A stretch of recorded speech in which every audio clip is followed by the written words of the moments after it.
Bonjour, alors aujourd'hui vous allez voir pourquoi vous devez jamais baisser votre prix. Et à la fin de la vidéo vous allez même comprendre pourquoi baisser votre prix impacte votre estime de vous, impacte votre confiance en vous. Oui, ça va jusque là et je vais vous expliquer comment et pourquoi. En général, ce qui se passe, c'est que vous essayez de vendre vos formations, vos produits, vos coachings en ligne, puis vous vous rendez compte que les gens n'achètent pas vraiment. Et là, le premier réflexe, vous paniquez et vous baissez votre prix. Et ça, c'est une grave erreur et je vais vous expliquer pourquoi tout de suite. Bon, alors déjà, le premier truc, mais je pense que vous le savez déjà, plus vous baissez votre prix, plus vous allez devoir vendre beaucoup pour pouvoir vivre de votre activité. Si vous vendez une formation à 50 €, vous allez devoir en vendre beaucoup trop avant de pouvoir en vivre. Mais bon, je ne vais pas m'attarder là-dessus parce que ça, je pense que vous le savez déjà. Moi, je vais vous expliquer pourquoi ça vous fait perdre confiance en vous et pourquoi vous ne devez absolument pas baisser vos prix ou vendre à prix bas. En fait, quand vous commencez à baisser vos prix, qu'est-ce qui se passe ? Le premier truc qui se passe, c'est que vous devez courir après les clients. Si votre prix est trop faible, comme on l'a dit, il vous faut tellement de clients que vous allez passer tout votre temps à essayer d'avoir plus de trafic, vous allez démarcher les gens, vous allez toujours être à la recherche de clients, vous allez courir après les clients. Et ça va vous prendre beaucoup de temps, ça va vous épuiser et ça va vous empêcher de faire deux trucs qui sont vitaux pour votre business. Le premier truc, c'est prendre soin de vos clients actuels. Si vous ne pouvez pas assurer le service client, qu'est-ce qui va se passer ? Vous allez offrir une mauvaise expérience à vos clients et votre qualité va baisser naturellement. Premièrement, vous n'allez pas avoir le temps de créer des produits de qualité parce que ça demande du temps de créer un produit de qualité. Et surtout, vous n'allez pas pouvoir assurer le service client. Si jamais quelqu'un n'est pas satisfait, il va vous envoyer un mail. Vous n'allez pas avoir le temps de lui répondre correctement. Et donc forcément, vous allez baisser la qualité de votre produit. Et le deuxième truc que vous n'allez pas avoir le temps de faire, c'est de vous former. Parce que tous les domaines évoluent. Et vous le savez sûrement en tant qu'entrepreneur, vous ne devez pas juste être bon dans votre domaine, vous devez être bon en vente, en marketing, en communication, etc. Et tout ça, ça prend un temps fou. Si vous passez votre temps à courir après les clients, vous n'aurez pas le temps de vous former. Et donc, vous allez stagner, vous allez être moins bon que les autres. Et forcément, vous allez baisser votre qualité encore une fois. Et forcément, vos produits, vos formations, vos coachings vont être de moins bonne qualité. Donc voilà ce qui se passe quand vous baissez votre prix en fait. C'est pas juste que vous ne pouvez pas vivre de votre activité parce que vous ne gagnez pas assez d'argent, mais c'est surtout que vous baissez la qualité petit à petit. Et en fait, vous rentrez dans un cercle vicieux. Vous baissez le prix, vous baissez la qualité. Comme la qualité est basse, vous ne voyez pas vendre cher, donc vous baissez encore le prix et vous baissez encore la qualité. Vous voyez, ça c'est un cercle vicieux terrible dans lequel vous ne devez pas du tout rentrer. Vous devez vous sortir de ce cercle au plus vite parce que ça mène inévitablement à la mort de votre business. Donc je vous le répète bien, baisser votre prix, c'est rentrer dans un cercle vicieux qui mène à la mort de votre business. Donc comme je vous l'ai dit, baisser vos prix, déjà ça crée une mauvaise expérience pour vous parce que vous vous épuisez, vous courez après vos clients et vous n'avez même plus le plaisir de faire votre business. Vous n'avez même plus le plaisir de transmettre vos connaissances, vous n'avez même plus le plaisir de créer du contenu. Ça devient chiant parce que vous passez votre temps en fait à chercher des clients et c'est pas ça votre job. Vous, votre job c'est de transmettre vos connaissances, transmettre vos compétences et être payé pour ça. Et résultat, vous passez votre temps à chercher du trafic, à essayer de faire des techniques marketing qui marchent pas. Donc ça crée ce que j'appelle une mauvaise expérience pour vous. Mais aussi ça crée une mauvaise expérience pour vos clients. Parce que quand vous êtes épuisé, vous êtes à bout, vous ne pouvez pas assurer un service de qualité. Vous ne pouvez pas être là pour vos clients. En gros, vous vendez une formation et après vous vous sauvez comme un voleur. Parce que si votre client il vous appelle pour vous poser des questions, j'ai pas réussi, j'ai pas compris ça, vous ne pouvez pas lui accorder ce temps-là parce que vous êtes toujours en train de courir après les clients. Donc vous offrez une mauvaise expérience à vos clients. Et en plus, c'est dommage parce que tous ces retours-là, tous les retours que vos clients font, ça pourrait vous aider à améliorer votre formation, ça pourrait vous aider à vous améliorer. Mais vous n'avez même pas le temps d'assurer ce service client. Donc pour vous montrer à quel point c'est important, cette notion d'expérience client, je vais vous raconter une petite histoire. Quand j'étais à la fac en dernière année, pour fêter la fin de l'année, en fait, on a eu l'idée en fait, d'aller avec des amis en Espagne, de louer une grande maison et de visiter un peu l'Espagne comme ça entre amis. Du coup, pour aller en Espagne, comme on était étudiant, on n'avait pas beaucoup d'argent, on s'est dit tiens, on va prendre Ryanair parce que Ryanair, ça coûte 19 € le billet d'avion, c'est invincible. Air France à côté, c'est 150 € pour aller en Espagne, des fois même plus. Donc là, on s'est dit c'est top, Ryanair, 20 €, on n'a pas hésité une seconde, on a pris notre billet d'avion et on est parti.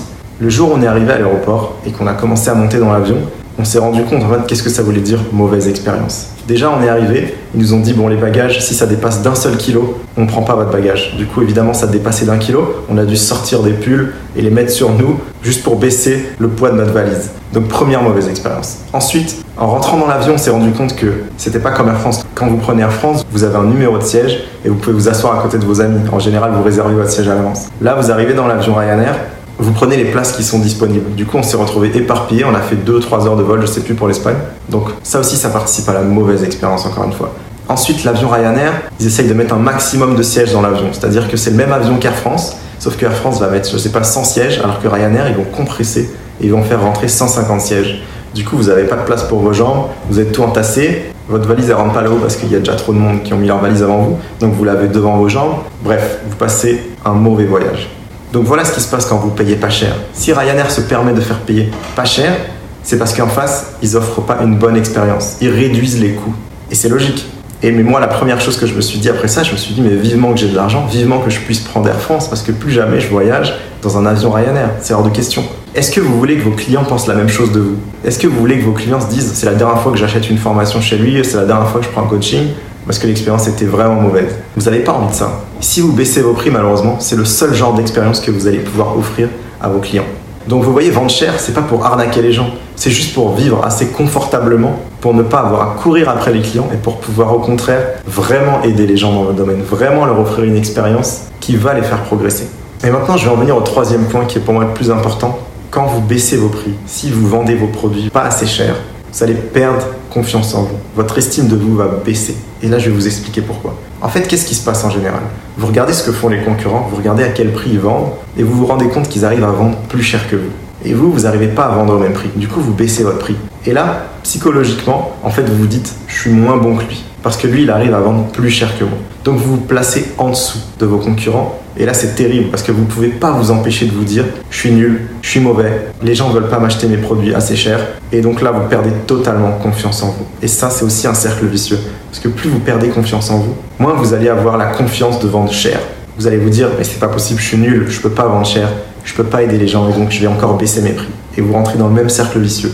Baissez les prix, baissez la qualité, jusqu'à la mort de votre business. Et ça, on ne s'en rend pas forcément compte de cet impact psychologique. Mais si vous y réfléchissez un peu, regardez ce que vous faites. Vous regardez toujours ce que font les autres. Et quand vous voyez que les autres y arrivent et pas vous, ça vous met un coup au moral. En fait, ça vous fait mal au plus profond de vous-même. Vous avez limite envie de pleurer. Et vous vous dites, mais pourquoi moi j'y arrive pas? C'est forcément parce que je suis nul. Et là, vous entrez dans un état d'esprit négatif où votre estime de vous descend.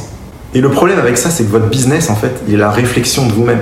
Si vous avez confiance, les gens vont avoir confiance en votre business parce que vous allez être serein. Vous allez dire, moi, j'offre ça à ce prix-là et je sais que ça vaut ce prix-là et je ne le vendrai pas en dessous. Point final. Et au contraire, si vous n'avez pas confiance en vous, les gens vont le ressentir et vous allez perdre ce pouvoir, en fait. Qui a envie de travailler avec une entreprise qui doute, une entreprise qui n'est pas sûre d'elle, une entreprise qui n'est pas sûre de vous apporter des résultats? Personne. C'est pour ça que souvent les gens travaillent sur leur entreprise, mais ils ne travaillent pas sur eux-mêmes. Mais en fait, vous devez faire les deux en parallèle. Vous devez prendre confiance en vous pour que les gens aient confiance en votre entreprise. Parce qu'en fait, réussir à vendre et réussir à vendre cher, c'est aussi une attitude. Donc vous devez travailler sur votre business pour être sûr que vous apportez beaucoup de valeur, mais vous devez travailler sur vous pour être sûr que vous avez la bonne attitude. Vous devez devenir quelqu'un qui vend cher.